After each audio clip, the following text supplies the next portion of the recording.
vamos a darle lo que vienen llegando los demás. Entonces, ¿hay dudas sobre lo que vieron la clase pasada o sobre lo que hemos visto ahorita en el curso?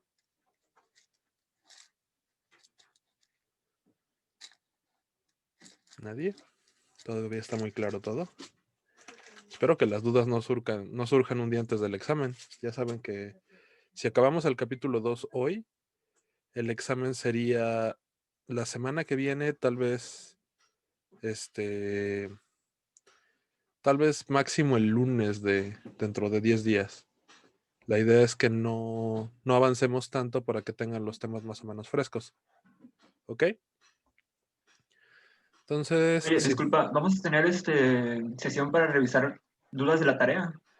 si acabamos el capítulo 2 hoy, yo espero que el viernes sea la sesión de dudas. Ese es como el plan que tenía yo con el doctor Valladares ayer. Seguramente vamos a acabar porque está relativamente corto las dos secciones. De hecho, son 2 páginas cada una de ellas.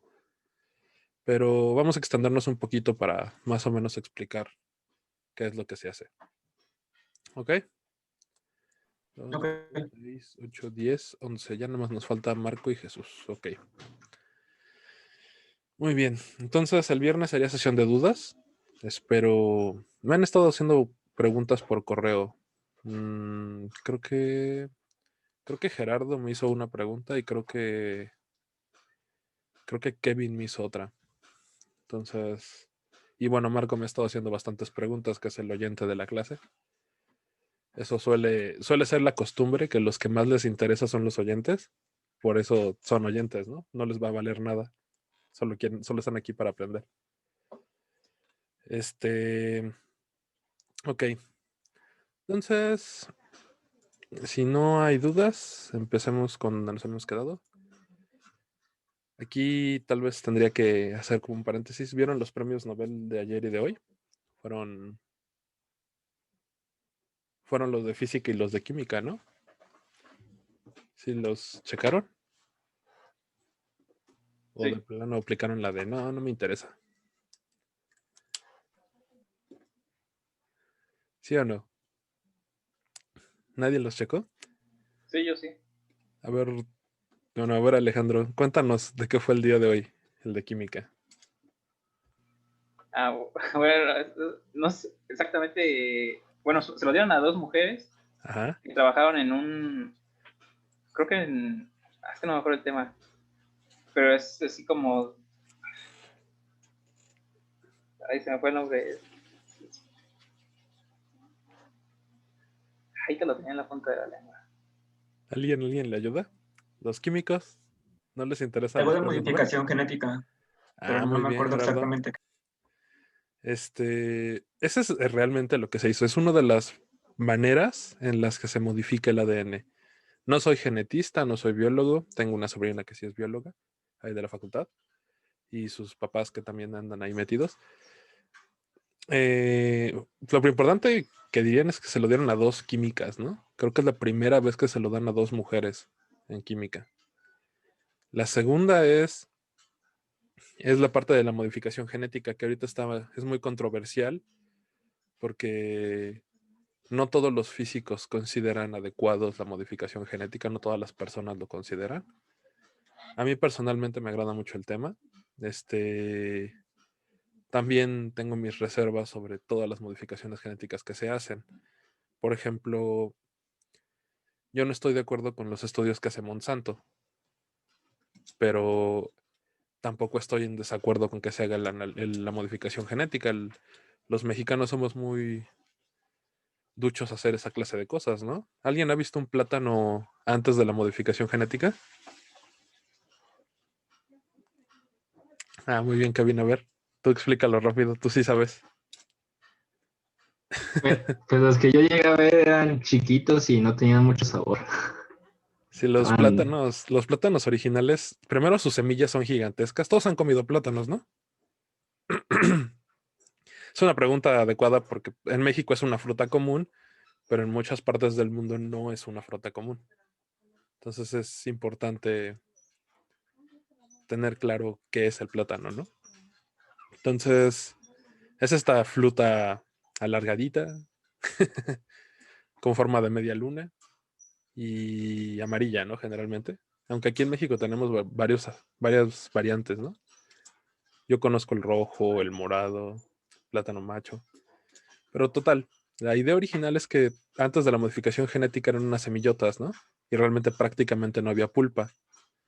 Y ahora con la modificación genética las semillas son súper chiquitas y prácticamente imposibles de germinar, pero tenemos un montón de fruta. Entonces, la modificación genética se ha estado haciendo desde mucho tiempo antes, pero actualmente ya se puede hacer cosas más interesantes, ¿no? El premio Nobel por eso se los dieron, por cómo modificar células y no solo cómo modificar plantas o animales, ¿no? Todos aquí me dijeron que tenían perros, ¿no? Cuando el doctor se los preguntó. Entonces, los perros también son otro ejemplo de modificación genética. Entonces, no se asusten. Aquí hay alguien que está en contra de la modificación genética, ¿no? Yo ya les dije, ¿no? Que mi punto es, yo estoy molesto con Monsanto, no por el hecho de la modificación genética per se, sino por la actitud de Monsanto de solo me busco que mis cultivos de maíz sean resistentes a mi pesticida, realmente no me interesa que sea nutritivo ni que sea seguro para el consumo humano. Entonces, eso es a mí lo que me molesta. La ética, pues, detrás de la modificación genética de Monsanto, no per se el método de modificación genética. Pero bueno, a lo que nos chunche es, les dieron el premio Nobel a los físicos, ¿no? A 3 físicos. Y hicieron mucho alarde de que fue la cuarta mujer. ¿Alguien se acuerda de las otras? Marie Curie, Mary Maya. Marie Curie fue la primera, fue hace casi 100 años. Lo tenemos aquí en la foto, justamente aquí aquí está su cara. ¿Sí la ven? Ahí está. Esa es Marie Curie. Entonces es muy importante para la cuántica. Tuvieron que pasar 50 años para que otra mujer ganara el premio Nobel de Física. Y después de eso tuvieron que pasar otros 50 años para que hace 2 años ganara una física. Si se acuerdan para las pinzas electrónicas, las pinzas de luz, una en la canadiense. Y ahorita se lo dieron a la cuarta mujer. Yo la verdad pensé que iban a pasar 50 años antes de que se lo volvieran a dar a una mujer. No porque cree que son menos capaces, sino porque pues la historia del premio Nobel suele repetirse, ¿no? No es porque no crea que haya gente que sí lo merezca. Aquí la razón por la que saqué el tema es no por la, no por la física a la que se lo dieron, no por Girl, sino lo saqué por Penrose. ¿Alguien ubica a Penrose? Sí, Sí, todos ubican a Penrose. ¿Por qué lo ubican? Porque Penrose se lo dieron por lo del el artículo de matemáticas donde demostró que Einstein tenía razón y que podía existir una singularidad en la relatividad general, ¿no? Esa es por la razón por la que le dieron el premio Nobel. ¿Por qué otra razón ubican a Penrose? Porque Penrose ha hecho centenares de artículos y ha estado metido en decenas de cosas, ¿no? Últimamente yo lo ubico por lo de la conciencia cuántica. La conciencia cuántica. Híjole, ya nos metimos en esoterismos como el tarot cuántico. ¿Qué sabes de la conciencia cuántica, Alejandro? Lo que él dice es que no sé, que la conciencia no se puede explicar por medios clásicos, sino solamente utilizando la cuántica. Ok, ok. Habría que leer el libro, no lo he leído. Ya llegó el buen Jesús. Hay una razón, porque la nombró el doctor hace 4 clases, por la que es importante Penrose para este curso. ¿Cuál es la aportación más importante de Penrose a los materiales? Y por eso lo saqué ahorita.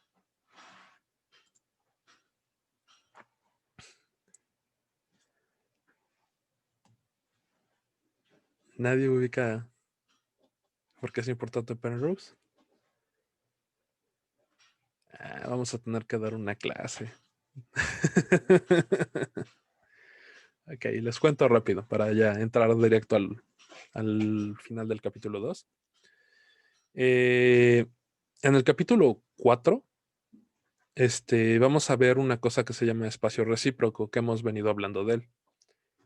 Que es como el espacio de momentos, este espacio esotérico donde se resuelve tradicionalmente el estado sólido. Y alguien está llevando la clase de Confucio, me acuerdo. ¿Quién está llevando estructura de los materiales? Yo ¿Yatsiri? lo estoy llevando. Y Gerardo. Yo Entonces, también la estoy ya llevando. hablaron Yo de qué es un igual. cristal. ¿También Jesús? Ok. ¿Qué es un cristal? ¿Cómo definen los cristalógrafos un cristal? Que es mejor definición que la mía, ¿no?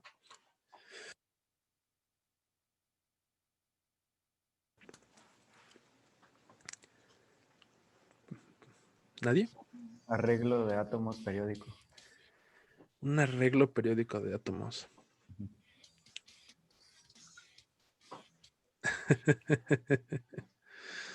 Está bien.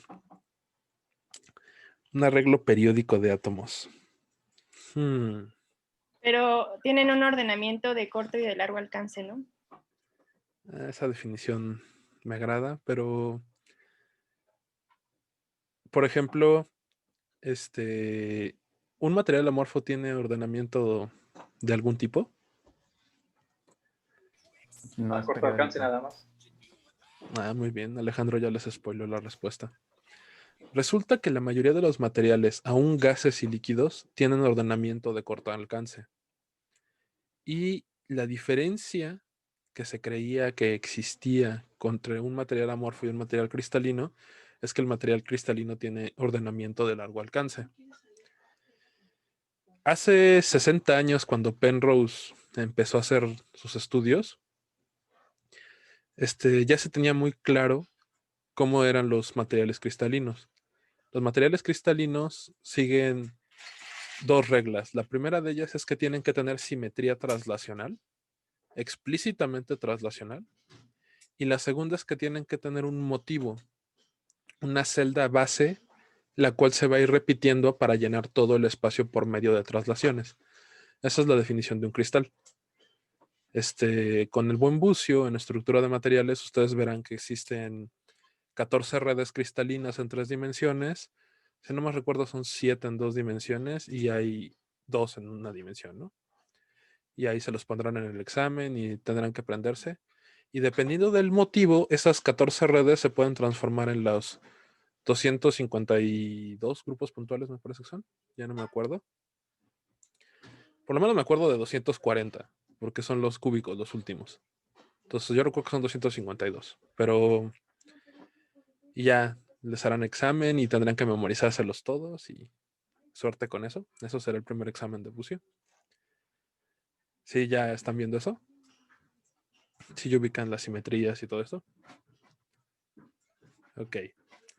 Entonces, hace 60 años, a alguien se le ocurrió la idea de si había una manera de construir un material utilizando ciertos bloques y que este arreglo no fuera periódico, que no tuviera simetría traslacional. Periódico y traslacional es más o menos sinónimo en cristales, aunque luego verán que también existen periodicidades, por ejemplo, rotacionales, y no necesariamente todos los cristales tienen las mismas rotaciones, ¿no? Ya lo irán viendo en la estructura.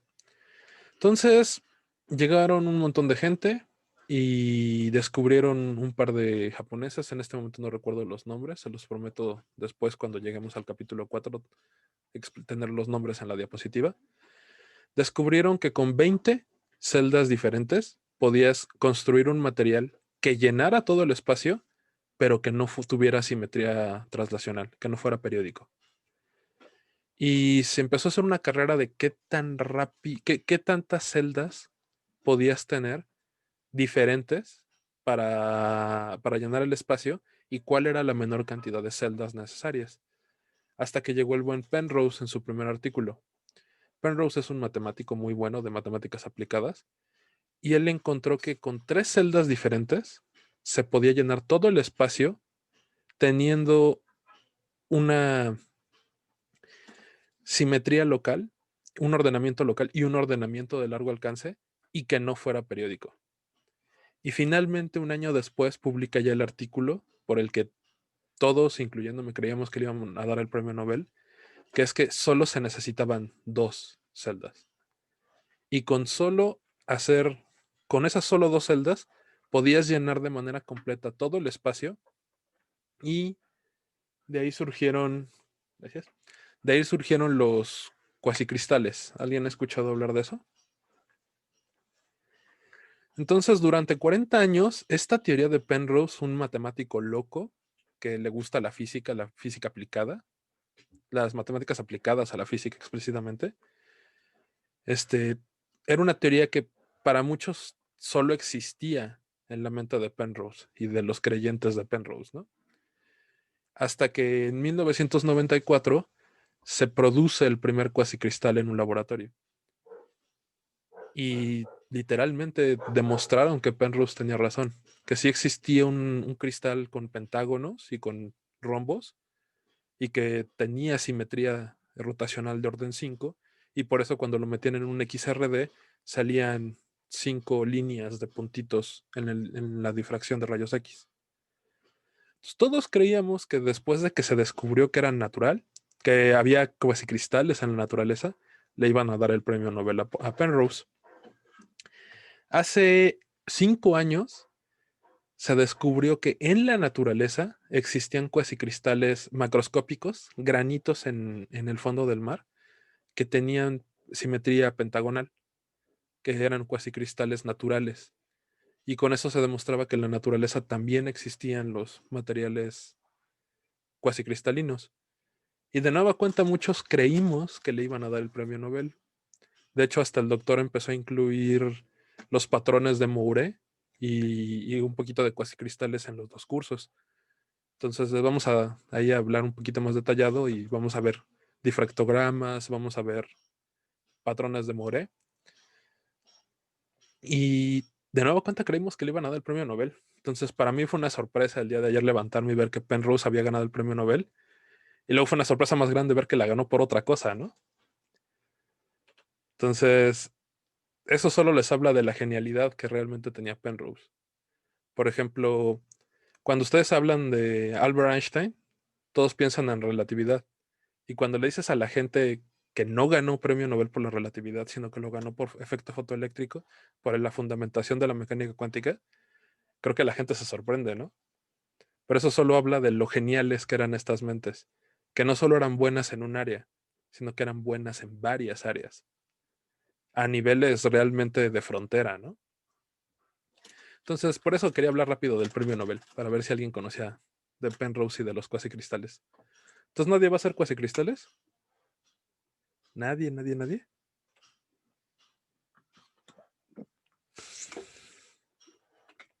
¿Alguien va a hacer materiales amorfos? Pregunta. Pues ver. yo voy a buscar si salen amorfos, pero no estoy segura. Bueno, Aida y Marco, que están ahí con el director, con Israel, ahí tenemos planes de trabajar con ellos y de instruirlos en la morficidad. Entonces, por eso ahí como que les andamos metiendo el gusanito, ¿no? ¿Los demás no han oído hablar de esto de cuasicristales y eso? Bueno, hay una cosa que también, que yo estudio mucho, que a mí me gusta, pero que el doctor dice, así como no le creyeron a Penrose, tampoco le creen a la versión tridimensional de Penrose. Hace como 7, 8 años, en el 2000, como 2012, 2015, más o menos, salieron una serie de artículos que proponían mosaicos de Penrose en 3 dimensiones, pero en vez de usar pentágonos y rombos, proponían el equivalente en 3 dimensiones a un pentágono, que son los dodecaedros y los icosaedros. Los dodecaedros y los icosaedros tienen pentagonitos, son sólidos regulares hechos de pentágonos. Y entonces, en vez de llenar el plano como lo hizo Penrose, llenaron el espacio con estos pentágonos y estos icosaedros. Y resulta y esta es la parte que viene con los amorfos, que en amorfos suelen encontrarse sólidos ligeramente deformados y suelen parecerse a los sólidos platónicos, pero deformados. Entonces, por eso es que un amorfo tiene orden de corto alcance, mi querida Gaby. Digo, cerrando el círculo de orden de corto alcance y largo alcance, los amorfos y los líquidos suelen tomar sólidos platónicos deformados, y por eso tienen un ordenamiento de corto alcance. Suelen tener un número de primeros vecinos definidos. Ya luego veremos primeros vecinos capítulo 3 y 4 la semana que viene. Entonces, por eso los amorfos, los líquidos, incluso los gases suelen tener cierto ordenamiento de corto alcance. Por ejemplo, el hidrógeno, que es lo que vamos a ver ahorita, o que hemos estado viendo a lo largo de estas 2 semanas de clase, forma un H2, ¿no? Entonces, aunque es un gas, siempre tiene un primer vecino. Siempre, siempre, siempre. Y de hecho se mueve como un gas de Van der Waals. Se mueven como una molécula acoplada vibrando entre ellos. No es un gas ideal, el hidrógeno. ¿Ok? Entonces, ya con eso termino el breviario cultural. A lo que nos chunche. Y... ok. Entonces, les comparto el libro. Hoy no tengo presentación. Me enteré en la 1 de la mañana que iba a dar la clase. Ya no me dio tiempo a prepararla. Pero para el día de hoy creo que no lo necesitaremos. El primer tema que vamos a ver es la electronegatividad. Y esto ya me lo habían sacado varios de ustedes. ¿Alguien se acuerda principalmente de los químicos qué es la electronegatividad? Esto es un tema esto es un tema muy de químicos, pero vamos a tratar de darle una interpretación física a la teoría empírica que tienen los químicos respecto a electronegatividad. Entonces, primero quiero escuchar qué definición les enseñan a ustedes.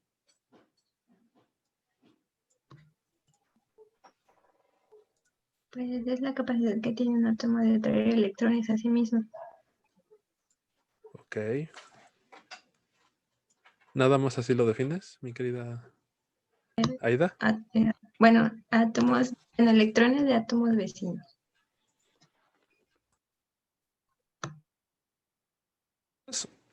Ok. Entonces, la primera que vamos a ver es la electronegatividad de Pauling. Vamos a ver 2 definiciones ahorita. La primera la hizo el buen químico Pauling. Y ella define, como bien dice Aida, la capacidad de un átomo de atraer electrones de sus alrededores hacia sí mismo.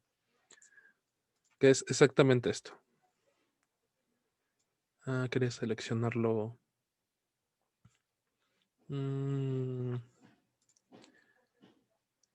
Ok, ya está convirtiéndolo.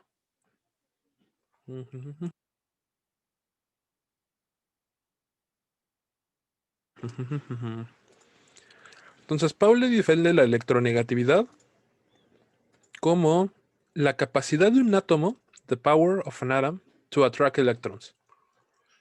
Y esta es la parte importante que le faltó a mi querida Ida, desde los átomos vecinos en su ambiente local. Entonces, esta es una parte muy importante que va a diferenciar las 2 electronegatividades. Pauling dice que la capacidad de un átomo de atraer electrones no solo va a depender de sí misma, sino va a depender del ambiente del que estén rodeados. Y esta es una idea muy clara que también tienen los químicos. ¿Cómo definen ustedes cuál es el átomo que va a jalar el electrón, mi querida Ida? Pues el que tiene la electronegatividad más alta y te guías más o menos por el comportamiento de la tabla periódica. Muy bien, entonces ahorita vamos a sacar la tabla periódica.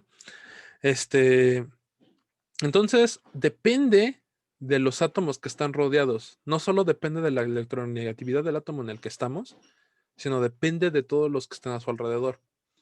Y esta idea es fundamental para Pauling y va a ser la mayor diferencia que vamos a tener con la otra forma de definir electronegatividad. Ok, entonces, vamos a Pauling de manera experimental. En algún punto aquí dice un poco de manera empírica, pero realmente fue experimental. Pauling hizo un montonal de experimentos y hay artículos de electronegatividad de Pauling.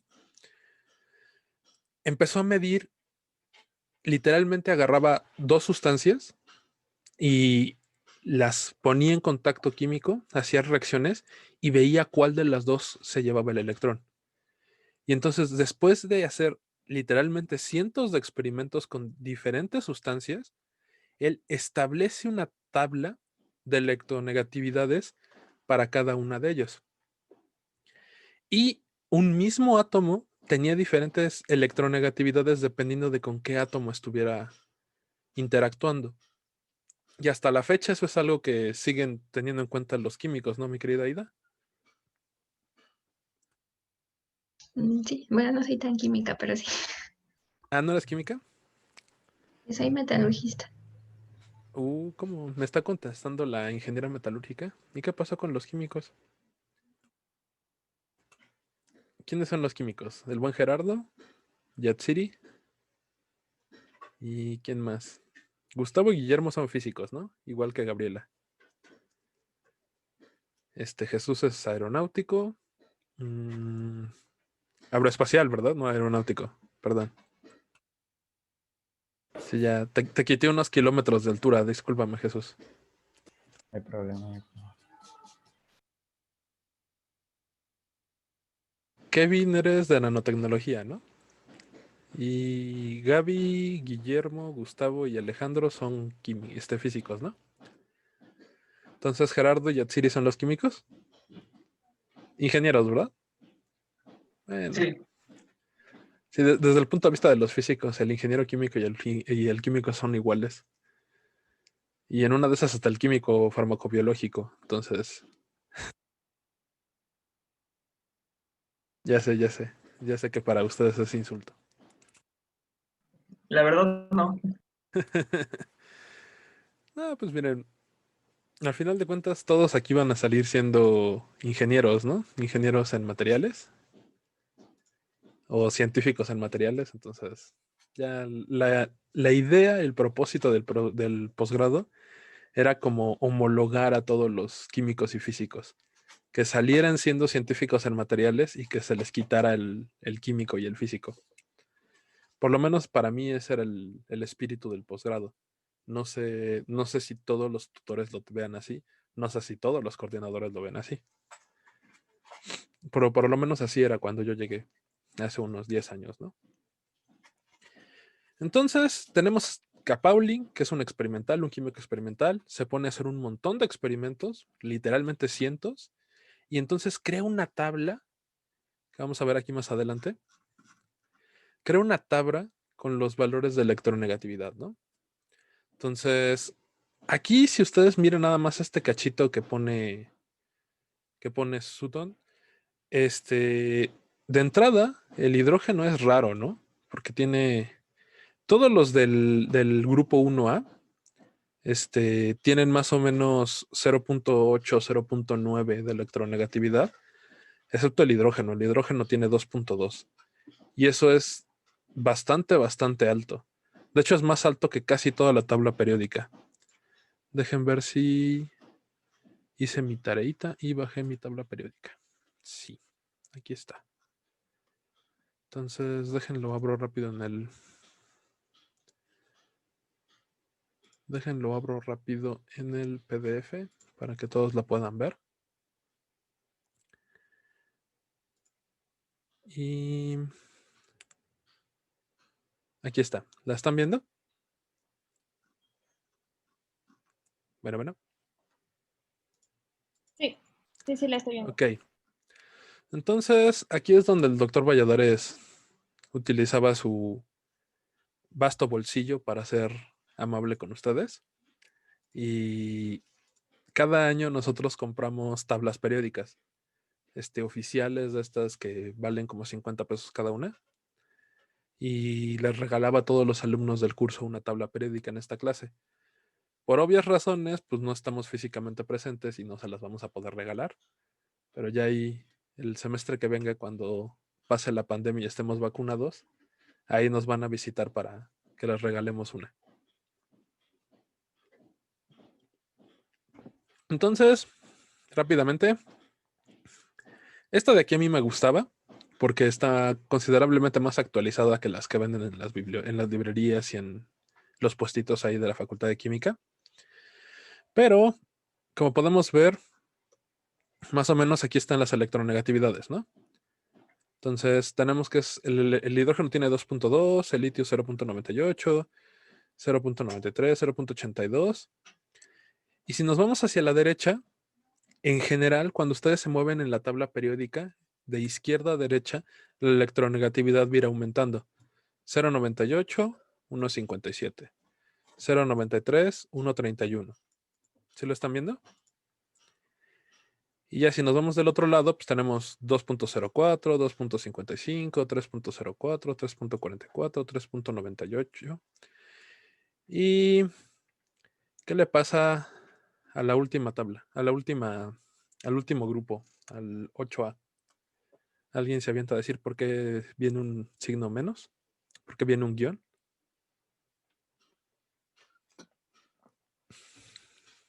Son gases monoatómicos, ¿no? Eso no influye.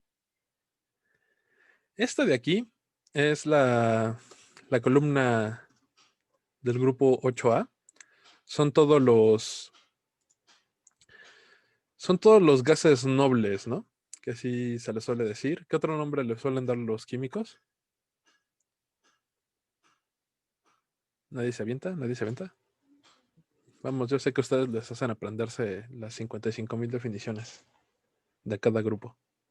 Son gases inertes también, ¿no? Gases inertes. ¿Por qué se les suele decir esto? De que son gases nobles. De que son gases inertes. Es inerte relativamente porque que no son reactivos. ¿Ustedes están de acuerdo? Su octeto completo. Tienen el octeto Muy completo. estables, ¿no? Ujú. Bueno, durante mucho tiempo se les decía gases nobles porque son los únicos que siguen la regla del gas ideal. Son monoatómicos y por lo tanto son como esferitas duras, ¿no? Entonces se comportan como un gas ideal. Gases inertes porque en el sentido clásico de enlace químico no suelen formar compuestos. Por eso son inertes, ¿no?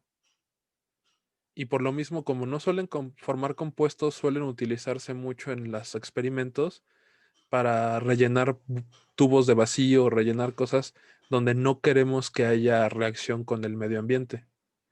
Generalmente se utilizan cosas como radón, como el neón, como el xenón, ¿no?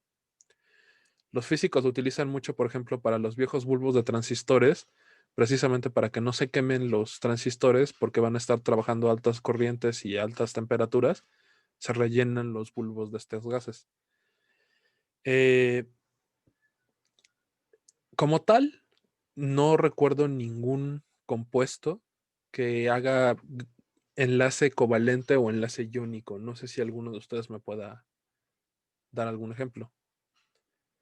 Se los digo porque la ciencia avanza, ¿no? O sea, tenemos que irnos actualizando. Entonces, igual algunos de ustedes se encuentran ahí. No, sí, claro que hace enlace. Entonces, resulta que se encontró en los 90s que no forman enlaces covalentes iónicos, pero que sí puede existir dentro de la estructura de un sólido átomos aislados de estos compuestos.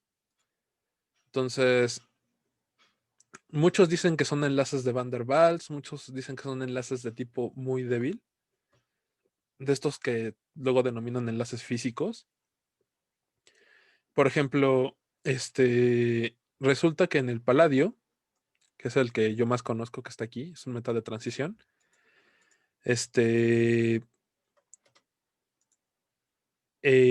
irradiaron el paladio con partículas alfa. ¿Alguien se acuerda qué es una partícula alfa?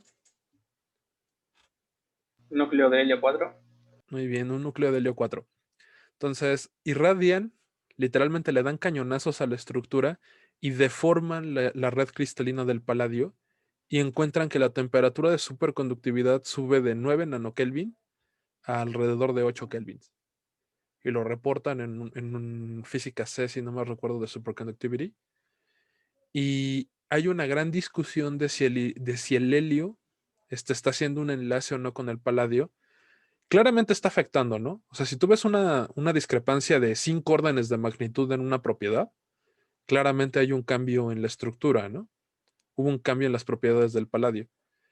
Pero hubo mucha discrepancia hasta la fecha de si el helio está haciendo enlaces con el paladio o de si físicamente está empujando a los átomos y los está sacando de sus lugares.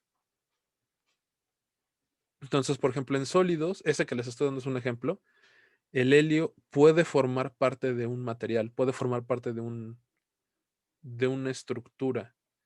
Ya si ustedes me creen que hizo reacción química o que es un compuesto, ya depende de su definición propia de ustedes, ¿no? Porque yo no sé qué clase de enlaces pueda formar un helio que tiene capa dura, que tiene capa llena, que tiene todos sus orbitales pes llenos, con un paladio que tiene todos sus orbitales des llenos, ¿no? Entonces, ¿qué químico me va a creer que aquí lo podemos ver, vamos a hacerle zoom. La configuración electrónica del paladio es 4D10, perdón, es el de al lado. 4D10 y ya, ¿no? Krypton 4D10. Y la de el helio, pues es 1S2, ¿no? Entonces, teniendo dos orbitales llenos, sin tener orbitales de conducción, sin tener electrones de conducción y teniendo la capa de valencia llena, ambos elementos, ¿qué clase de enlace químico podrían formar ustedes?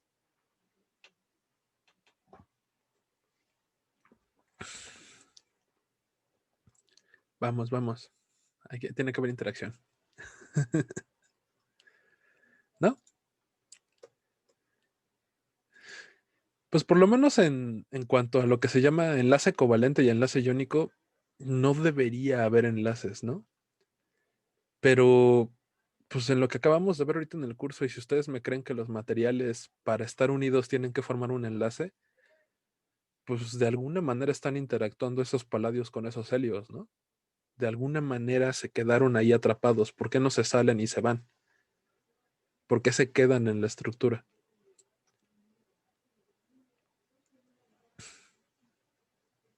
Tal vez es una especie como de enlace metálico. ¿Me estás diciendo que el helio es metálico? Tal vez cuando está dentro del paladio. Esa es una buena pregunta. La verdad es que hemos tenido ganas de hacerlo. Igual ahí para el próximo año de postdoctorado hago las simulaciones. Pero algo ahí está pasando, ¿no? O sea, si ustedes creen en la teoría de estructura electrónica, si ustedes creen en esto de enlace, pues entonces tendría que haber una clase de enlace ahí. Si se quedaron adentro es porque hay un mínimo de energía, ¿no? Porque ese es el mínimo local de energía. El helio que se quedara ahí, de alguna manera era un mínimo de energía local. Y si hay un mínimo de energía local, hay una energía de enlace asociada, ¿no? Si no, ahorita lo vemos al final de la clase. Entonces, regresamos a la tabla periódica. Entonces, la electronegatividad va aumentando conforme ustedes se mueven de izquierda a derecha. 2.04, 2.55, 3.04, 3.44, 3.98. Y va disminuyendo conforme ustedes van bajando en los niveles de energía, ¿no? Perdón, en los niveles de... Perdón, es que me fui con la finta de la N. Conforme van bajando en los periodos, ¿no?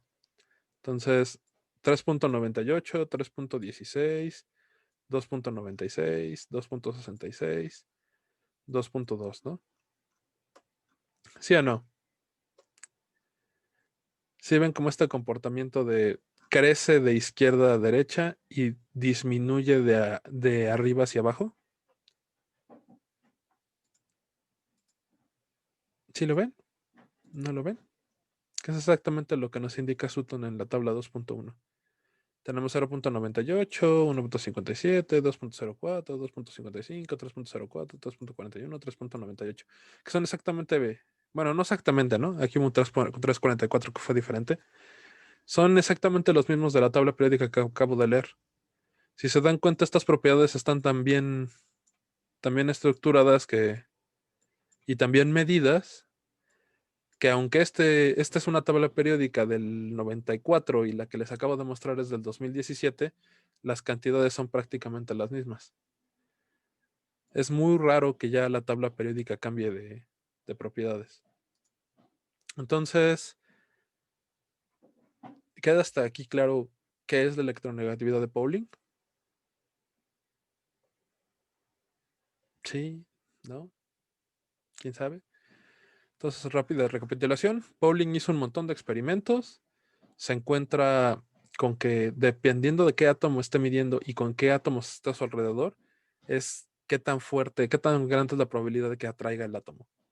Entonces, depende tanto del átomo que ustedes están midiendo como de los vecinos, como del medio ambiente, de environment.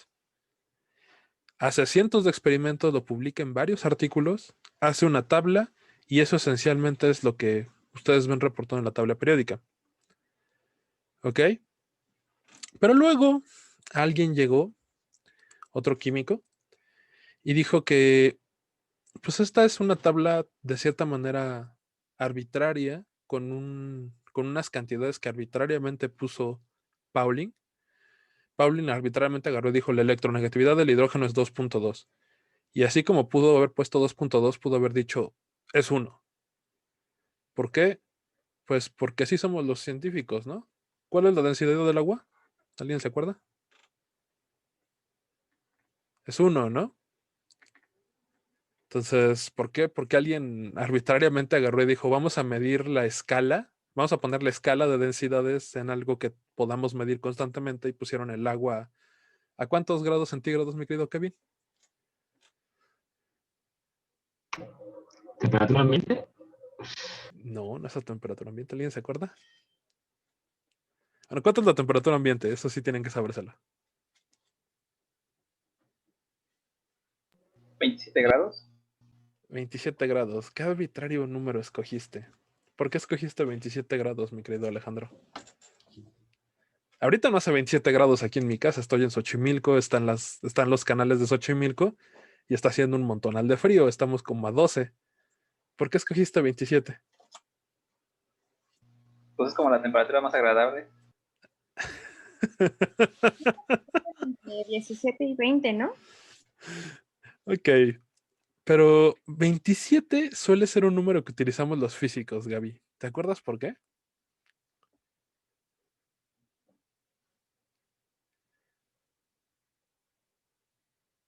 O sea, hay una razón física, porque si no va a ser como la opinión de Pauling, ¿no? Que Pauling agarró y dijo, el hidrógeno va a tener 2.2.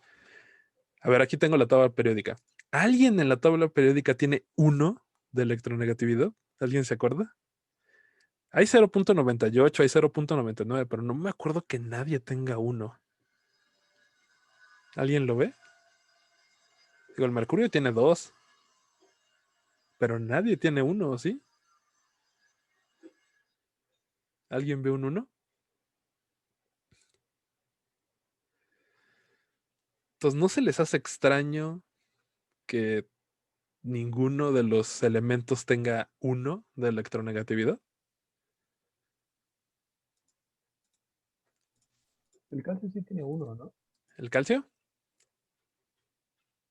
Ah, sí, el calcio tiene 1. Tienes toda la razón. Muy bien. Entonces ya, se acabó mi argumento. Pero bueno. Ya me perdí. Ok. Entonces, llega el buen Mulliken con una idea muy sencilla, que es la idea que quiero expresar ahorita y es la idea que expresa Soran. Agarra y dice, ok, así como Pauling agarró una escala arbitraria que no estuvo bien definida, porque aunque el calcio en la tabla periódica sea 1, en los experimentos que hizo Pauling, pues dependía con qué otro elemento estuviera mezclado. La electronegatividad iba cambiando. Aún entre los mismos átomos había diferentes electronegatividades. Entonces, él agarró y dijo, Si esto es verdad, si existe una escala que me permita saber cómo, qué tan probable es que un átomo atraiga un electrón, pues y los datos de Pauling tienen cierto sentido, están ordenados y la gente llegó y los corroboró, pues a lo mucho debería tener un error sistémico, ¿no? ¿Se acuerdan que hablamos de esto de la ecuación de estado general de los metales, universal de los metales? O sea, aunque la escala que determinó Pauling, aunque él haya puesto el 1 en el calcio, como esto es repetible y como esto parece ser bastante invariante entre elementos, pues debe existir una escala general y la escala que determinó Pauling debe ser solo o estar recorrida o estar ensanchada. Entonces, estaba esta idea de que la escala universal debería estar en coincidencia con la escala de Pauling, salvo un corrimiento de cero, que es un error sistemático, y que esté multiplicada por un factor que no conozcamos. ¿Ok?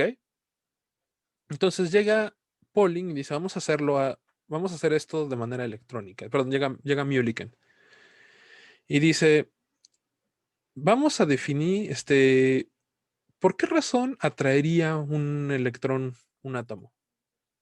A ver, pregunta para los físicos. ¿Qué es lo que haría que un átomo traiga un electrón? Que tenga una carga positiva mayor. Pero entonces ya estamos hablando de un ion, ¿no? Que se haga más estable, no sé. Bueno, al final de cuentas, los núcleos, van a tener per se un potencial atractivo, ¿no? Y esos núcleos van a traer por simple Coulomb, por simple atracción coulombiana, van a traer hacia ellos un número de electrones, ¿no? Entonces, lo que está diciendo es, tú ya tienes un pozo de potencial ahí centrado en cada átomo. Entonces, ¿qué tan profundo es ese pozo de potencial? Pues va a depender de las energías en sitio del hamiltoniano, ¿no? De cada átomo. Por ejemplo, ¿cuál es el fondo del pozo de potencial del átomo de hidrógeno?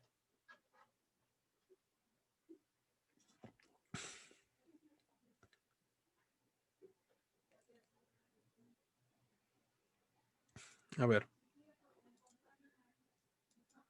¿Ustedes se imaginan cómo es la curva de un potencial de un átomo hidrogenoide? A ver. Déjenme un segundo. Saco la Wacom. Ya la compré. Le daría gracias a la beca, pero en realidad me la compró mi mamá, entonces todavía no me pagan la beca. Le damos gracias a mi mamá que me compró mi tabletcita y les puedo dar la clase. ¿No? ¿Cómo es el pozo de potencial? Estoy haciendo tiempo en lo que conecto esto. ¿Cómo es el pozo de potencial de un átomo?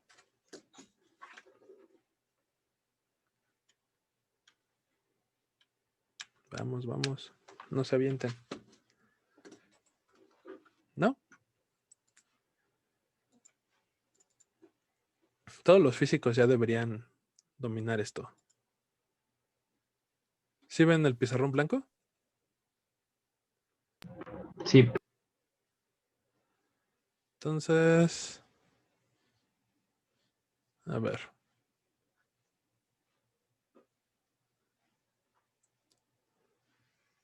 Tengo aquí mi eje.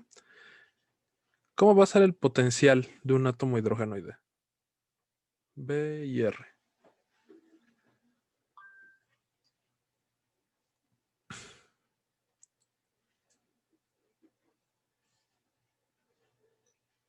¿No se acuerdan? como la curva de Lennard-Jones donde tiene un mínimo, ¿no? Ah, muy bien, Gustavo. Esto va a tener una componente que se va a ir a menos infinito. Y esa es la curva de Coulomb, ¿no? Va como -1 entre R al cuadrado. Perdón, -1 entre R. ¿Todos ubican eso? Y va a tener otra componente que es la componente de fuerza débil. ¿Alguien recuerda cómo va la componente de fuerza débil? Vamos, esos físicos que llevaron atómica y molecular.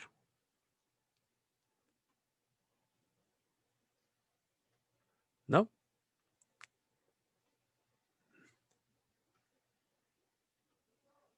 ¿No se acuerdan?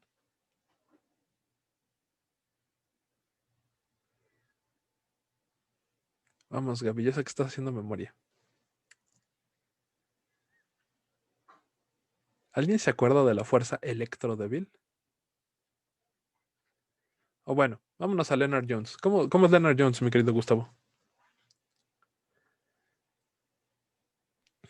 Es pues con un mínimo, como te digo, ¿no? Ok. La teoría de Lennard-Jones, hablaremos de ella en capítulo 8, tiene una fuerza atractiva que es negativa, pero si solo tuviéramos la fuerza atractiva, la fuerza coulombiana, los electrones vendrían por acá y bajarían y se caerían hasta el núcleo del átomo. Y eso se conoce como decaimiento beta. Y eso tiene que ver con el instituto de al lado, con el de ciencias nucleares, no con el de materiales. Entonces, en algún punto tiene que detenerse. Y como bien dice Gustavo, como la idea de Lennard-Jones, tiene que haber un mínimo de energía. Y para que haya un mínimo de energía, tiene que haber una función, tiene que haber otra fuerza que detenga al electrón, que evita que caiga al núcleo del átomo, que lo esté deteniendo como una barrera. Entonces, y ese le tiene que ganar a la fuerza coulombiana, ¿no? ¿Por qué? Porque la fuerza coulombiana va hasta menos infinito. Entonces necesitamos una segunda fuerza que también caiga a cero a grandes distancias porque no la podemos ver. De hecho, déjenla borro rápido. Necesita cumplir dos cosas esta fuerza. La primera es que debe irse a infinito más rápido que la coulombiana. Entonces, antes de esta, tiene que irse a infinito. Uy. Todavía no aprendo a manejar la Wacom, perdón, disculpen ustedes. Entonces, tiene que ir más rápido a infinito. No tengo idea de por qué está haciendo eso. Se tiene que ir más rápido a infinito y luego tiene que caer más rápido a cero que la fuerza coulombiana. Entonces, esta de aquí que estoy dibujando es la fuerza débil, la fuerza que está evitando que el electrón caiga al núcleo del átomo. ¿Ok? Y entonces la suma de estas dos fuerzas es el potencial real que va a sentir el electrón. Y ese potencial real va a venir por arriba, va a tener un mínimo y luego va a tender a cero. ¿Ok? Y es esta curva la que hemos estado dibujando. Y aquí va a haber un mínimo. Y para el hidrógeno, ese mínimo es menos 13.6 electronvolts. Tengo que aprender a dibujar con la Wacom. ¿Ok? Entonces, esta misma idea la tiene Lennard-Jones, esta misma idea lo tienen otros físicos ingleses como Finney Sinclair, y la tiene también Rose y finalmente su alumno Soran. Entonces, cuando veamos por ahí potencial de Lennard-Jones y potencial de Finney Sinclair, volveremos a ver esta clase de curvas. ¿Ok? Este ya es mi ratón, este ya no es la Waco. Entonces, hay un mínimo de potencial en menos 13.6 electronvolts para el hidrógeno. ¿Alguien se acuerda del helio?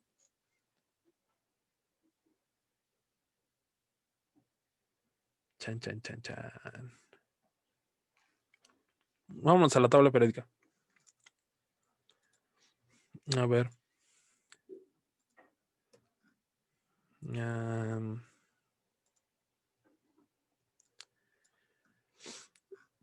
¿Dónde está 13.6 en la tabla periódica? Aquí tengo mi grupito del hidrógeno.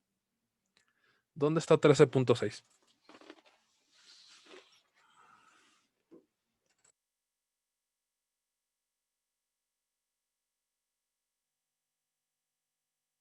Es pregunta. Como diría, ahí está, ¿no? ¿Sí lo están viendo todos? Ah, no. No. Se está viendo el pizarrón. Ajá. Ah, pues ¿por qué no me dicen? A ver, ¿ya se ve?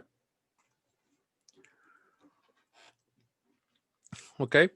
Ahora sí, ahí está. ¿Dónde dice 13.6?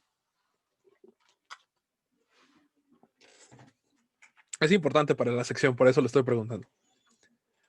Donde dice energía de ionización. Ajá. Aunque es Entonces, 13.7. aquí al lado dice energía de ionización. Perdón, acá arriba. ¿Sí? Entonces,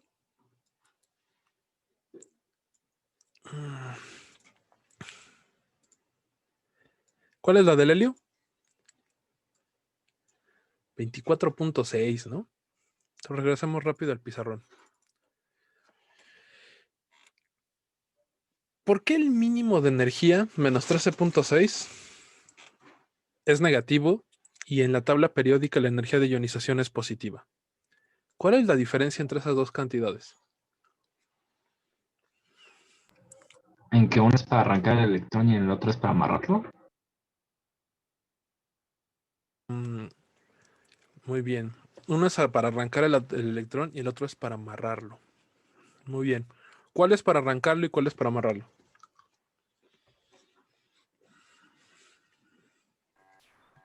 El de ionización es para arrancarlo. Ok. Entonces tengo mi electrón aquí. ¿No? Ahí está mi electrón. Está dando vueltas alrededor de mi átomo de hidrógeno. Y tiene una energía de menos 13.6. ¿No? Entonces, la energía de ionización es la energía necesaria que le tengo que dar a este átomo de hidrógeno para llevármelo hasta infinito. Yo tengo que darle 13.6 electronvolts. Entonces, la diferencia entre el 0 y el nivel base, esto se le conoce como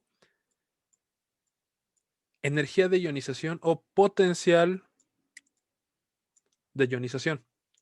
Es la energía que yo le tengo que dar al electrón para sacarlo del átomo. Perdón, sí, la energía que le tengo que dar al electrón de más alta energía para sacarlo del átomo. ¿Ok? ¿Sí? ¿Todos de acuerdo? Y entonces, esta es la energía para ionizar, para arrancar el electrón del átomo.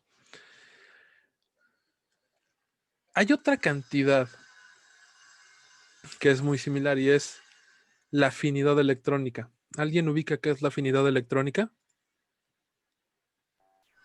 Es lo contrario, ¿no? La tendencia para aceptar electrones que tiene un átomo de otro átomo. Ok. Es la energía liberada, ¿no? Cuando Exactamente, mi querida Aida. Regresamos rápido al pizarrón. El potencial de ionización es literalmente la energía que yo le tengo que dar al átomo para que me libere un electrón. Entonces, imagínense que tienen el átomo de hidrógeno ionizado, que como les dije es simplemente un protón glorificado. Cuando el electrón se acerca al protón y cae al mínimo de energía, al mínimo de esta curva, el electrón va a emitir energía. ¿Por qué? Porque tiene energía de más. Entonces, eso se puede decir como la afinidad electrónica del ion de hidrógeno. Entonces, cuando el electrón cae, cuando viene por acá el electrón flotando, si ven mi cursor, ¿no? Se acerca al hidrógeno y cae al mínimo, va a liberar 13.6 electronvolts. Entonces, esa sería como la afinidad electrónica, la energía que está liberando al medio ambiente por haber caído al átomo de hidrógeno. O mejor dicho, el ion de hidrógeno. Y formar un átomo completo.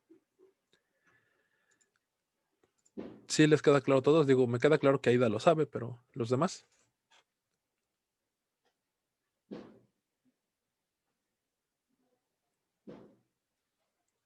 ¿Los demás cómo van? ¿Sí entendieron la diferencia entre potencial de ionización y afinidad electrónica? Muy bien. Entonces, llega Pauling y agarra y dice, ¿qué tal que nosotros definimos la electronegatividad en términos de los on-site Hamiltonian, de los integrales de energía en sitio? Explícitamente, por ejemplo, la del 1S, como acabamos de ver, pues sería 13.6, ¿no? Y dice, pero hay un problema con esta idea de utilizar los hamiltonianos en sitio. Por ejemplo, en los orbitales por ejemplo, el silicio tiene un orbital 3s y un orbital 3p como orbitales de valencia. Y el silicio, ¿cuál de estos dos niveles energéticos vamos a utilizar? ¿El del 3p o el del 3s? O un promedio. ¿Cuáles utilizaríamos? Entonces él agarra y dice, ok, no podemos utilizar como tal la energía en sitio de los átomos. Tenemos que de alguna manera como que promediar las energías que sí podemos medir experimentalmente. ¿Cuáles energías? La energía de ionización, IP, Ionization Potential, y la energía de afinidad electrónica, Electron Affinity. Y entonces llega el buen Mulliken y dice, voy a definir una escala absoluta de electronegatividad como un medio de la energía de ionización más la afinidad electrónica. ¿Ok? Entonces, la energía de Sigue ionización... viendo la pizarra, perdón. ¿Qué pasó? Que se está viendo la pizarra. Ah, perdón. Ok. Entonces nos regresamos tantito. Entonces, no queremos definir esto como las energías en sitio. ¿Por qué? Porque para los átomos que nada más tienen una energía un electrón de valencia en un nivel determinado, pues tenemos una energía en sitio bien definida. Pero para los electrones por ejemplo, para los electrones que tienen varios electrones de valencia en niveles diferentes, como el silicio, el 3s y el 3p, no podemos definir de manera adecuada, ¿no? Entonces llega Mulliken y dice, vamos a introducir una escala alternativa a la escala de electronegatividad de Mulliken y la define como un medio de la energía de ionización más más la afinidad electrónica, donde el potencial de ionización es literalmente la energía que yo le tengo que dar al átomo para liberar el electrón de más alto en el estado de energético más alto, y la afinidad electrónica como la energía que gana el átomo porque llegue un electrón y se coloque en su estado más alto desocupado. ¿Ok? Y entonces dice, vamos a hacer un promedio entre estas dos energías, entre la energía, ¿entre qué dos energías? Imagínense que tenemos una molécula AB. ¿Sí se pueden imaginar todos una molécula B? ¿Alguien conoce un material que esté hecho por moléculas AB?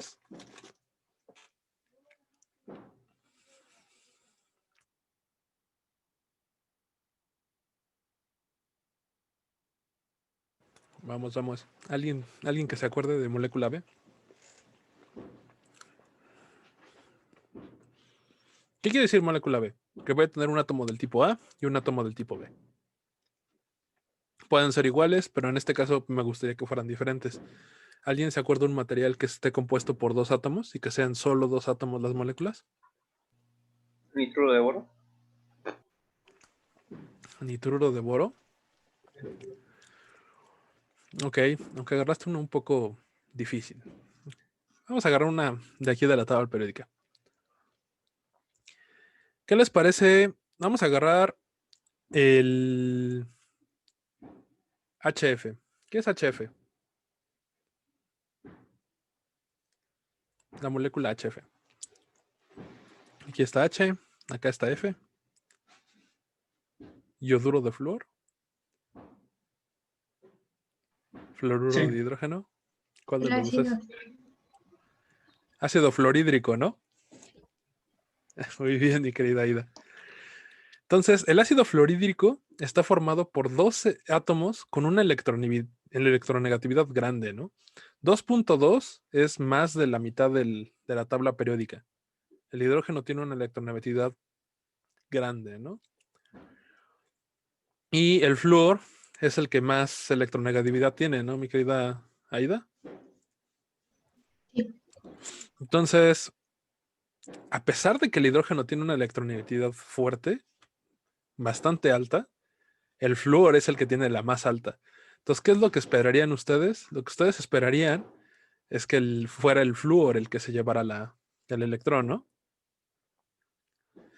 Entonces, él la agarra y dice, vamos a tener que hacer una comparativa entre cuál es la energía de que el átomo A, que en este caso es hidrógeno, quede cargado positivo, y el B, que en este caso es el flúor, quede cargado negativo, y otro en el que A sea el que se lo lleve y B sea el que se lo quede, ¿no?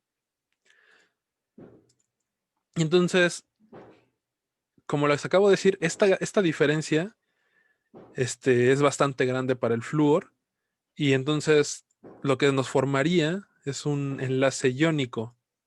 Sí están viendo el Sutton todavía, ¿verdad? Sí. ¿Sí?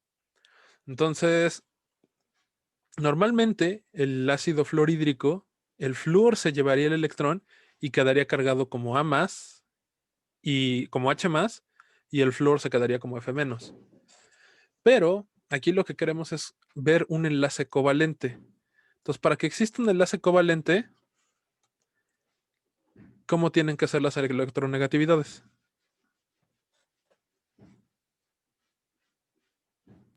Menores a 1.7. Iguales. Iguales. En teoría tendrían que ser iguales. En la escala de Pauling, pues, solo tienen que ser similares.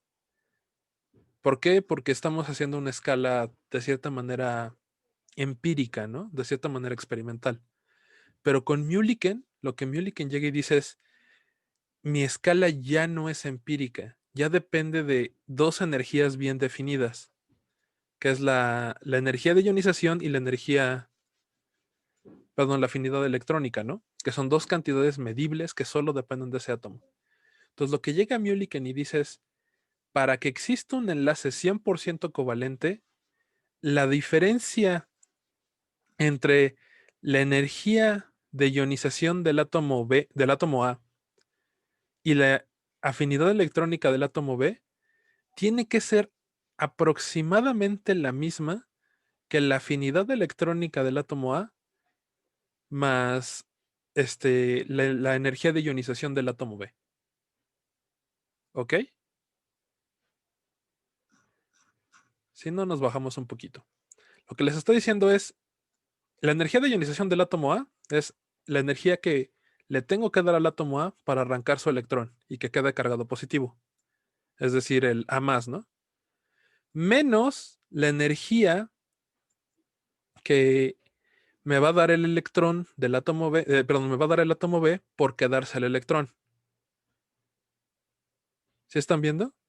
Esta es la energía de la molécula A más B menos, ¿no?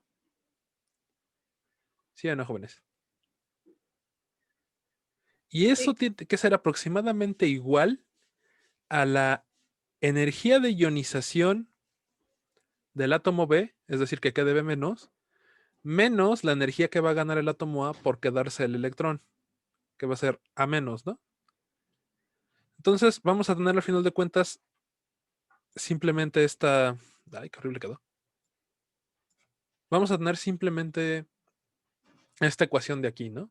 Estas dos energías, estas dos diferencias energéticas tienen que ser iguales para que no se forme un átomo, un enlace iónico, sino que se forme un enlace covalente, que el electrón quede flotando en medio de los dos átomos, que ninguno de los dos lo jale.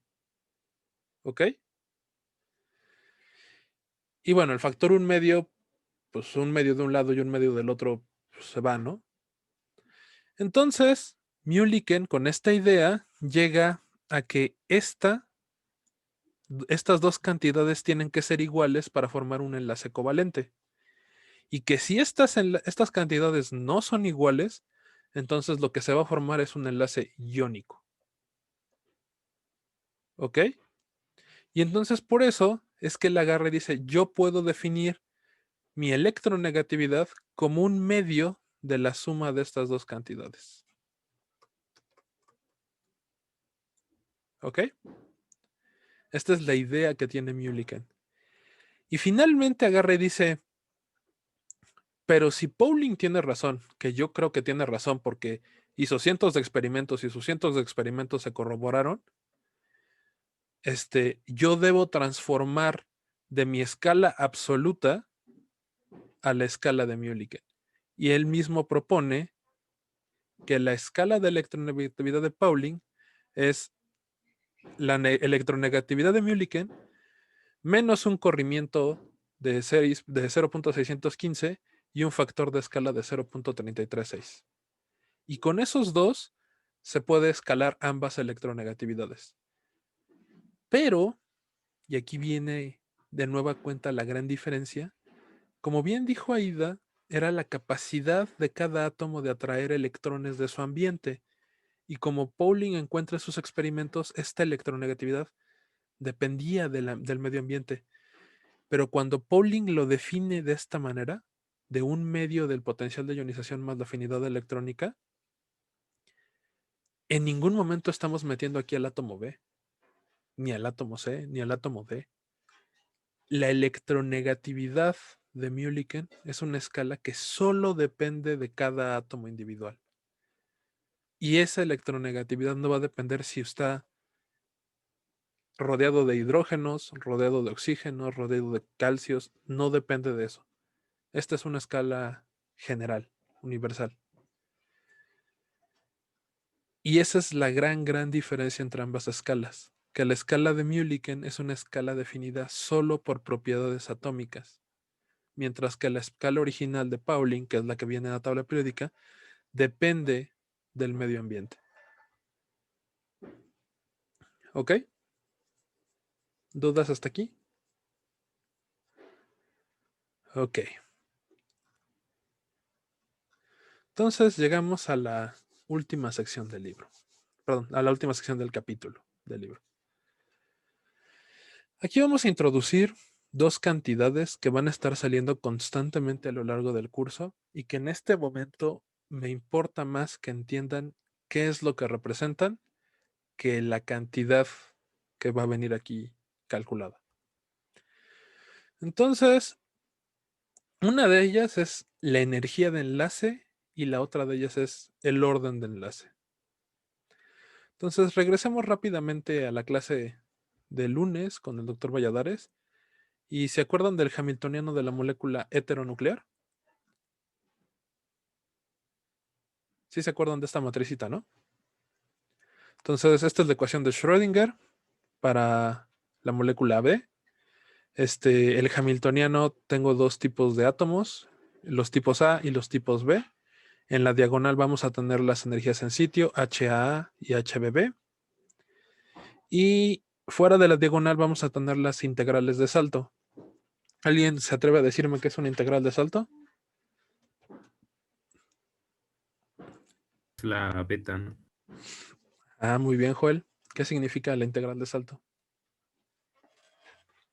Hagan de cuenta que es la semana que viene, que soy malvado y que les pongo en el examen. Pregunta 1. ¿Qué es la integral de salto?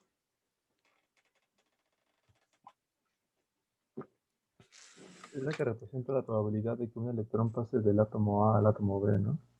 Por eso es el salto. Por el traslape de las... Es la energía necesaria para que exista este brinco. ¿Se acuerdan de la clase del miércoles pasado? Que vieron la solución de la ecuación dependiente del tiempo y que el electrón realmente está oscilando en toda la dirección del enlace. ¿Sí se acuerdan?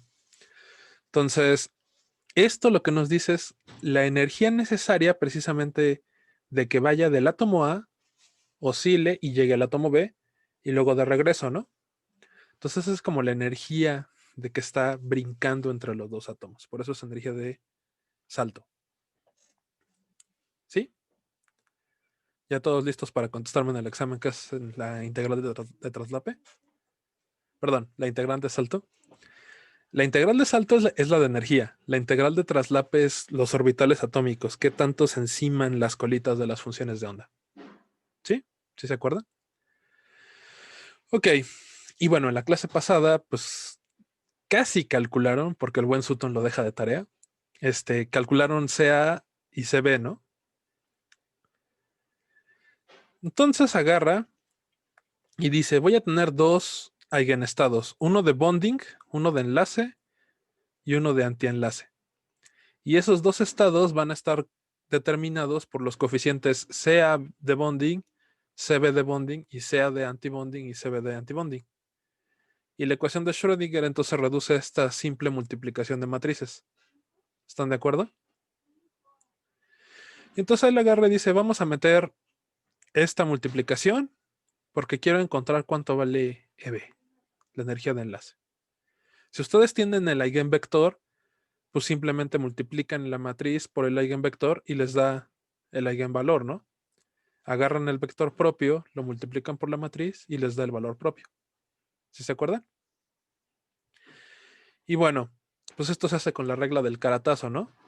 CAB por HA, CBB por HAB, ¿no?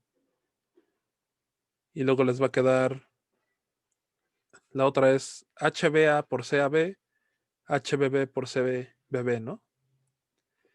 Y les queda un vector columna y un vector renglón, ¿no? Y esa la vuelven a hacer por regla de caratazo y les va a quedar esto de acá abajo.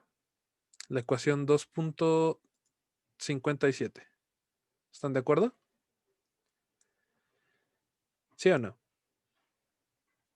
Y bueno, si hacen la de antienlace, pues es exactamente la misma caratazo, solo que donde habían exponentes de bonding, el exponentes, más bien donde estaba como la etiqueta de bonding, pues ahora va a estar antibonding, ¿no? Y entonces, aquí viene para los físicos. ¿Qué significa CA bonding por CA bonding conjugado?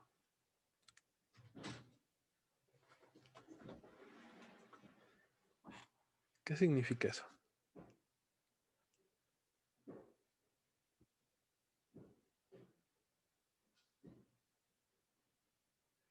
¿Qué significa CA por CA conjugado?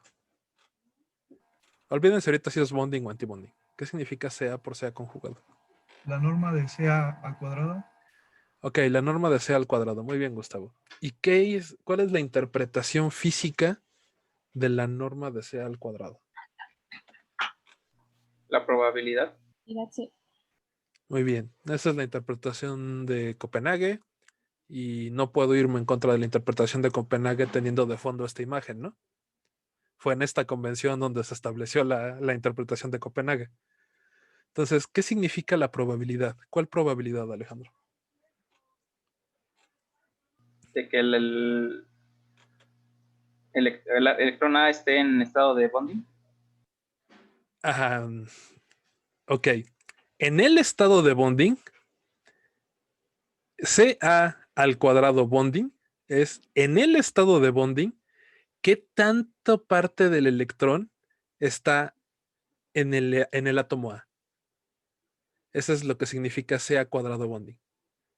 Y CA cuadrado antibonding es en el estado antibonding, ¿cuál es el cachito de electrón que está en el átomo A?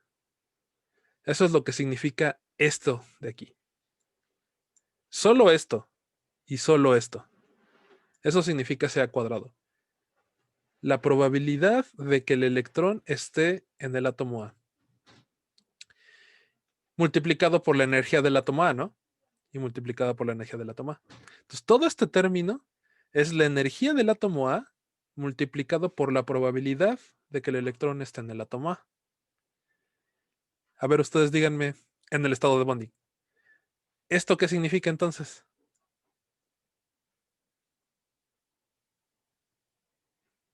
¿Quién se atreve? ¿Quién se atreve? ¿Quién se atreve a leerme el segundo término? CB al cuadrado, CB por CB conjugado, es el coeficiente de la probabilidad de que esté en el átomo B por la energía del estado 1S del átomo B, ¿no? Entonces, este término completo, todo completo, es la energía que tiene un electrón en el átomo B multiplicada por la probabilidad de que esté en el átomo B. Entonces, esta es la energía en sitio del átomo A, por el cachito del electrón que está en el átomo A. Este de aquí es la energía del átomo B por la probabilidad de que el electrón esté en el átomo B, por un cachito de electrón en el átomo B. Y entonces, la idea es, la parte interesante es, entonces, ¿qué representa todo lo que está entre las llaves? Entre el paréntesis ondulado, creo que le llaman. Aquí lo dice, ¿no? Sea bonding por sea bonding conjugado, es la probabilidad de encontrar el electrón en el átomo A. Y eso está multiplicado por el porcentaje, por la energía del átomo A. Y lo mismo para el átomo B, ¿no? Es la probabilidad de encontrar el electrón en el átomo B multiplicada por la energía del átomo B. Entonces, estos dos primeros términos de la energía de enlace o de la energía del entrelace, la que ustedes quieran, son simplemente las energías en sitio y estos son independientes del enlace, ¿no? Entonces, todo el tercer término, todo lo que está entre las dos llaves, son los términos a la energía que van a ser causados por el enlace. Todos esta clase de términos son los términos que van a estar causando el enlace.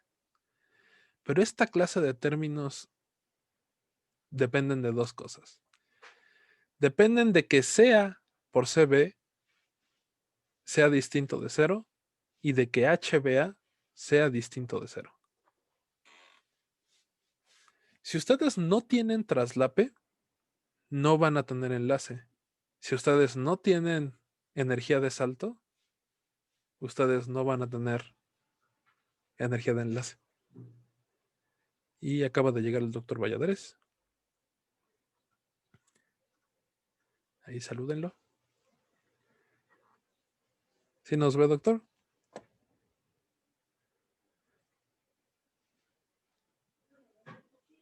Bueno, ahorita que entren ya nos saludará. Entonces, todo lo que está entre los corchetes, perdón, entre las llaves, estos dos términos son la contribución a la energía debida al enlace. Y estos dos dependen tanto que la multiplicación sea por CB conjugada, como la de CB por CA conjugada sean distintos de 0, y que el término HBA sea distinto de 0. Pero, como vieron con el doctor, pues HBA tiene que ser igual a AB, ¿no? Porque la matriz es hermitiana y es real. Entonces, hola. Hola, doctor. Perdón que te interrumpa, pero nomás quiero saludarlos. Ya regresé. ¿Ya regresó? Okay. Muy bien. Ya, no pude estar con ustedes jóvenes, pero bueno, los dejo en buenas manos con Isaías. ¿Ok? ¿Cómo están? Está bien. ¿Todos bien? Sí. Sí. Bien, bien, gracias. Qué bueno, me da gusto oír eso. Entonces, síganle. Síguele, Isaías. Ok, entonces estos dos términos se pueden simplificar. Lo sacamos el HAB como factor común. Y finalmente lo que nos dice el buen Sauron es que para los orbitales del átomo hidrogenoide, Ca y Cb van a ser reales. Y por tanto esto termina siendo simplemente 2Ca por Cb. Y aquí viene la pregunta para ustedes. ¿Qué significa Ca por Cb?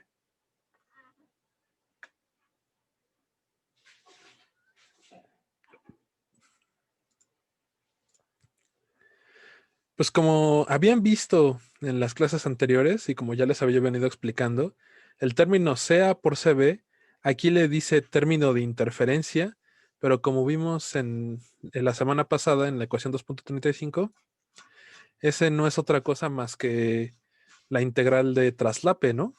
Aquí están los traslapes de los orbitales y la ecuación 2.35 se define precisamente como psi1 por psi2, ¿no?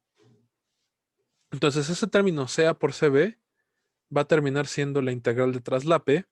Uy, me adelanto mucho. Mientras que el término HAB, este es la integral de salto. Entonces, para que pueda existir una energía de enlace, ustedes necesitan a fuerzas que exista traslape y que exista una integral de salto correspondiente entre los dos niveles. ¿Ok? Y finalmente nos dicen que la energía de enlace se va a definir precisamente como este tercer término de la energía de bonding. Esta es la energía en sitio del átomo A más la energía en sitio del átomo M más la suma de estos dos términos. A estos dos términos los vamos a conocer como la energía de enlace. Entonces va a ser dos veces el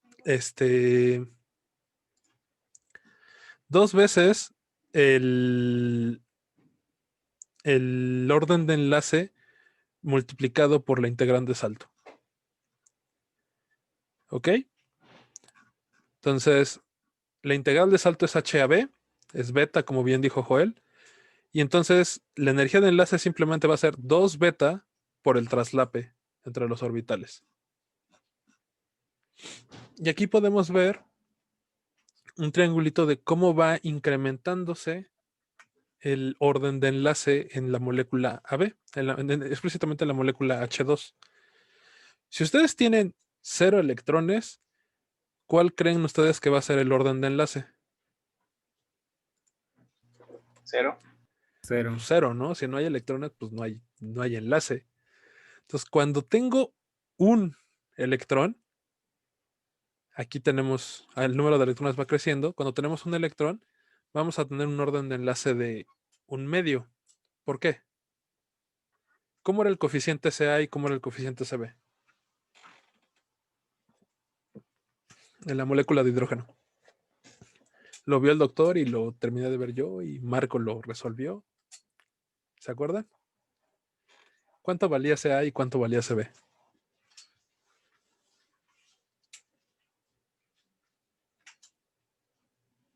Híjole. Estás hablando con traslape, ¿verdad? No. Molécula H2 sin 1 sobre traslape. raíz de 2, entonces, ¿no? Es 1 entre raíz de 2, ¿no? Entonces, Ca vale 1 entre raíz de 2, Cb vale 1 entre raíz de 2. Entonces, Ca por Cb, pues es un medio, ¿no? Entonces, cuando tenemos un electrón, nuestro orden de enlace, el orden de enlace es Ca por Cb. Aquí está. Orden de enlace. Uy. El orden de enlace es Ca por Cb, ¿no? La multiplicación de los coeficientes va a ser el orden de enlace. Entonces tenemos que 1 por raíz de 2, 1 entre raíz de 2 por 1 entre raíz de 2 me da un medio. Cuando tengo dos electrones, ¿dónde se coloca el segundo electrón? En la molécula de hidrógeno sin traslape.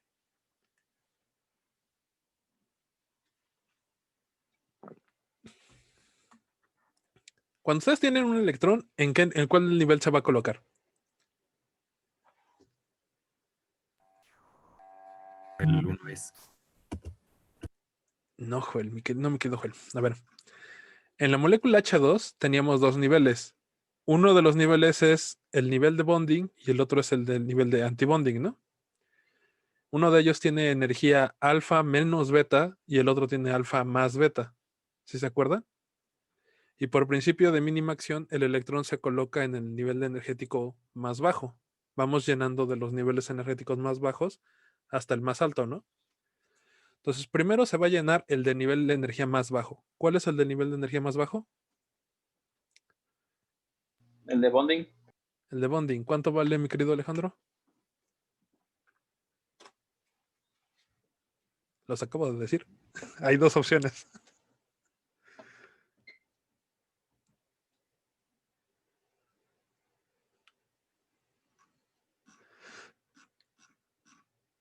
¿No se acuerdan? Y no han estudiado, van a ver, ¿eh? El nivel de bonding es alfa más beta, ¿no? Porque alfa y beta son negativos. Alfa es menos 13.6 y beta es como menos 1.1. Todavía no lo hemos visto, pero vale como 1.1 electronvolts. Entonces, el nivel de enlace es alfa más beta. Y el primer electrón se coloca ahí, ¿no? En alfa más beta. El segundo electrón, ¿dónde se va a colocar? En ese mismo nivel, ¿no? Ah, muy bien, Guillermo. El segundo electrón también se pone en el estado de bonding, porque cada estado puede tener dos electrones. Entonces, cuando tenemos dos electrones, vamos a tener una energía de 2 alfa más 2 beta. Cada uno de ellos tiene alfa más beta, ¿no? Y el orden de enlace va a ser 1 entre raíz de 2 por 1 entre raíz de 2 más 1 entre raíz de 2 por 1 entre raíz de 2, que queda siendo un medio más un medio, ¿no? Y entonces nos termina dando el 1 para 2 electrones. Ahí no hay, espero que no haya dudas. ¿Sí? ¿No? Ok. La parte interesante viene, ¿qué pasa cuando yo meto un tercer electrón? ¿En qué nivel se va a poner? Antibonding. En el de antibonding. ¿Por qué, mi querido Alejandro? Porque ya el de bonding está lleno. Porque ya se llenaron los niveles de abajo, ¿no? Entonces tiene que ponerse en el siguiente nivel vacío. Entonces se pone en el de antibonding. Y en el de antibonding, ¿qué energía tiene?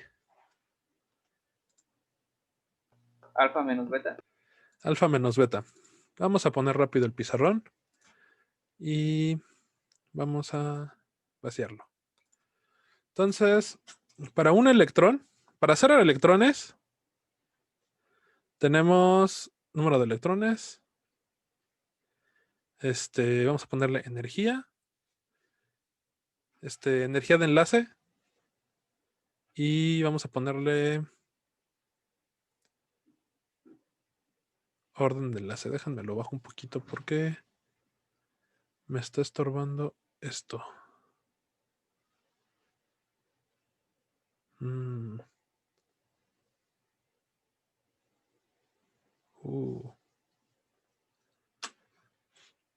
¿Están viendo el pizarrón todavía? No. Ya está de nuevo. Ok. Déjame lo bajo por acá abajo. Entonces, tenemos orden de enlace.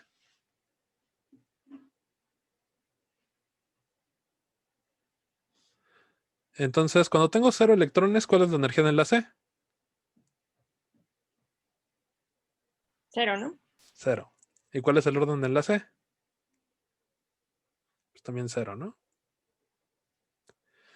Cuando tengo un electrón, ¿cuál es la energía de enlace? Un medio.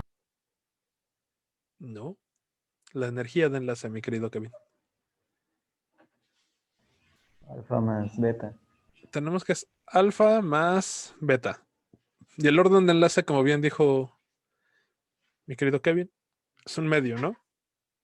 Para 2 electrones vamos a tener 2 veces la energía de enlace, que es alfa más beta. Y vamos a tener 2, un medio, ¿no? Un medio más un medio, nos queda 1. ¿Sí? Para 3 electrones vamos a tener 2 veces la energía de enlace, alfa más beta, más la energía de antienlace. ¿Cuál es la energía de antienlace? Alfa menos beta. Alfa menos beta. Vamos a tener dos electrones con Ca igual a Cb, que nos dan un medio, pero para el estado de antienlace, ¿cuánto valía Cb? ¿Alguien se acuerda?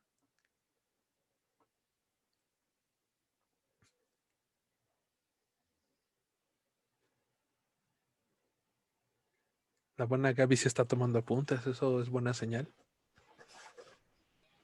Para el estado de bonding, Ca era igual a Cb. Para el estado de antibonding, Ca era igual a Menos CB. menos Cb. Entonces, vamos a tener que Cb vale menos 1 entre raíz de 2. Entonces, 1 entre raíz de 2 por menos 1 entre raíz de 2 es menos un medio. Y entonces, para 3 electrones, el orden de enlace les va a quedar un medio. Y finalmente, para 4 electrones, ustedes van a tener 2 veces la energía de bonding más 2 veces la energía de antibonding. ¿Y eso a qué va a ser igual?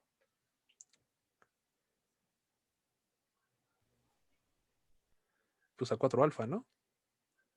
¿Sí o no? Y en el orden de enlace van a tener un medio más un medio de los dos electrones en el estado de bonding, menos un medio menos un medio. Y eso les va a dar 0. ¿Sí o no? Sí están viendo el pizarrón, ¿verdad? ¿Sí?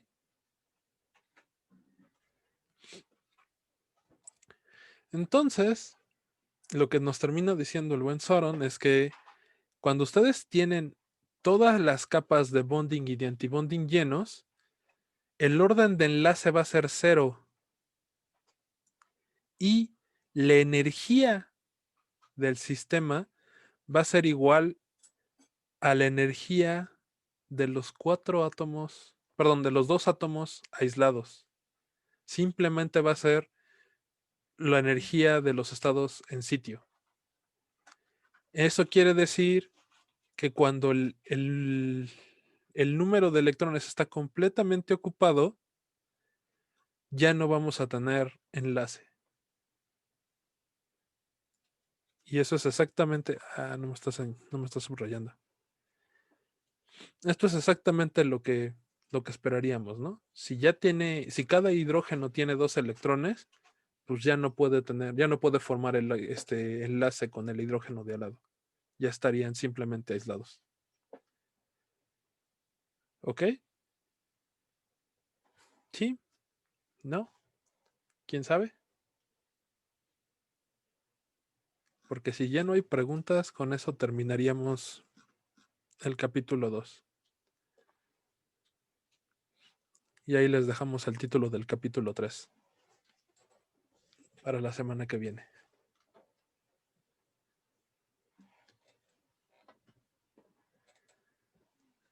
¿Sí hay dudas? ¿No hay dudas? ¿Ya se quedaron callados porque llegó el doctor? ¿Qué estaban hablando antes o qué? Pues hablaban más. Eso seguro. No, pues entonces mi presencia los inhibe.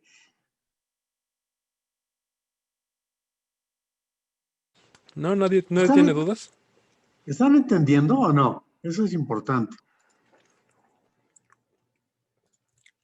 Sí. Sí, sí, está bien. Sí, sí, está bien. Entonces, aquí estábamos. Y ahorita lo que les acabo de explicar es los últimos 2 párrafos del libro. Y ya con eso terminamos el capítulo. Y ahí queda el From Finite to Infinite. From Finite to Infinite. ¿Sí es Infinite? Se me olvidó, doctor. Sí, es finite to infinite. Está bien. Ok. Entonces, ¿no hay dudas? Gustavo. Nada más veo tu sombra. Es que Gustavo a la mejor ya se escondió. No, todo bien, todo bien. Sí, ya. Dejó ahí un bultito oscuro.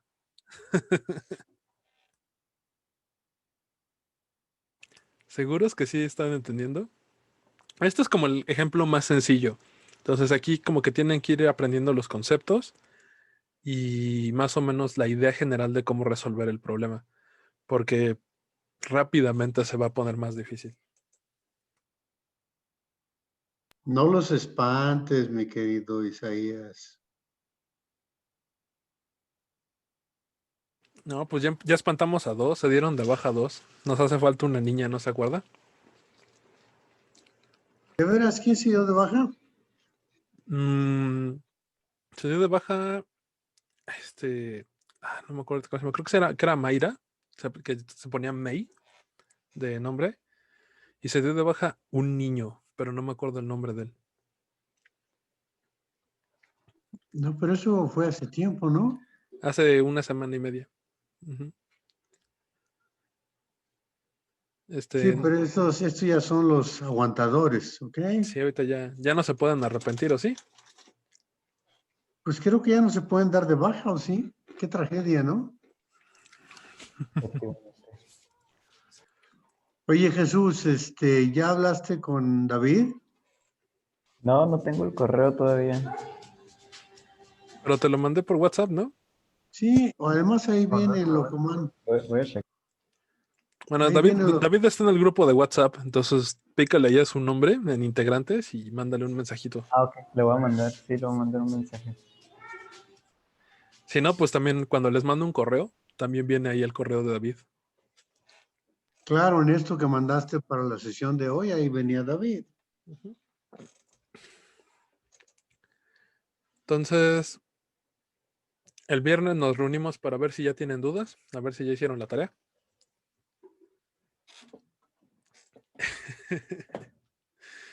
Y bueno, yo me pondré de acuerdo con David probablemente hoy en la noche para ver el examen. Probablemente lo vamos a hacer en Classroom. Le subiríamos el PDF a la hora del examen y crearíamos este es el plan que tenemos. Los detalles se los digo el viernes. El plan es, subimos al Classroom el PDF con las preguntas. Ustedes tienen que contestarlo a mano, ahí en su casa con hojitas, si quieren de reciclaje. Y vamos a hacer una sesión. Y vamos a estar David y yo, viéndolos, y vamos a pedirles que prendan sus cámaras y que pues no desvíen mucho la vista, ¿no?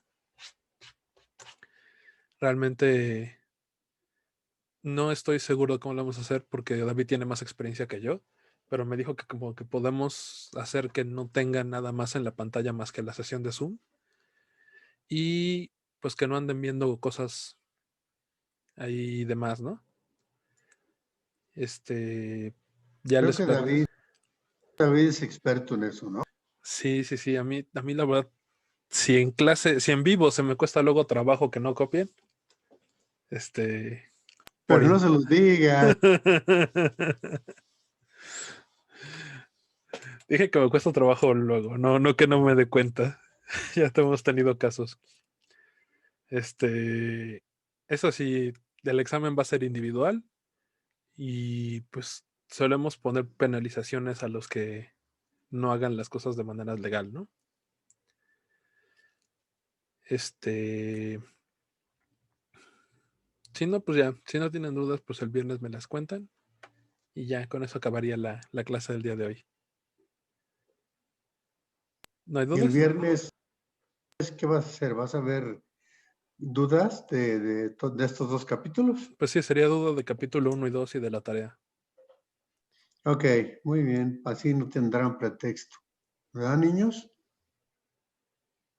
Entonces, ¿cuándo sería el examen? Sería la semana que viene. No sé si sería el viernes. Yo preferiría que fuera el viernes. No, pero el viernes no puede David, ¿verdad? No, porque da clase. Da entonces. clase. Ok, el viernes les confirmo. Tendría que ser miércoles o lunes. Tendría que ser el miércoles de la semana que viene o el lunes dentro de 2 semanas. Porque el viernes no puede David. Entonces, yo les confirmo el viernes qué día sería y lo subo al Classroom para que estén advertidos. Pero por muy pronto sería en una semana. ¿Ok? Ok. Bueno. Pues entonces ya. Perdón, déjame decirles que esta es la parte más fácil, en el sentido de que si estudian estos dos, pues les va a ir muy bien. Los demás capítulos, pues se apoyan mucho en estos dos.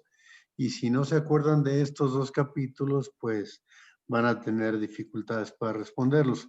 O sea que pónganse a machetear estos dos capítulos en serio, ¿no? ¿No crees tú, Isaías? Sí, como les dice el doctor, de aquí al capítulo 6, esto va creciendo en dificultad. Van a hacer exactamente lo mismo, pero va a ir creciendo poco a poco la dificultad. En capítulo 7 es electrón libre y como que cambiamos un poco de tema. Ya no se basa tanto en los primeros 5 capítulos. Entonces ahí podría que a ustedes se les facilitara un poco porque es un tema nuevo. Pero de aquí al capítulo 7 va a ir creciendo la dificultad del problema. Entonces sí es importante que dominen esto para que no se atrasen en lo que sigue.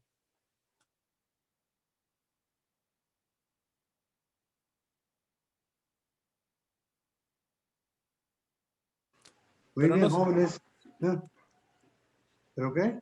no, de que no se asusten. O sea, todas las generaciones anteriores han podido. Yo espero que ustedes también. Sí, no hay muchos. Bueno, sí. Nuestra experiencia es que todos trabajan y todo les va bien, ¿no? Bueno, mi idea no es reprobarlos y quitarles la beca. Mi idea es que aprendan. Tampoco quiere decir que les vayamos a regalar la calificación, y menos si el que califica es David. Sí, David, hay que normalizarlo un poco, ¿no?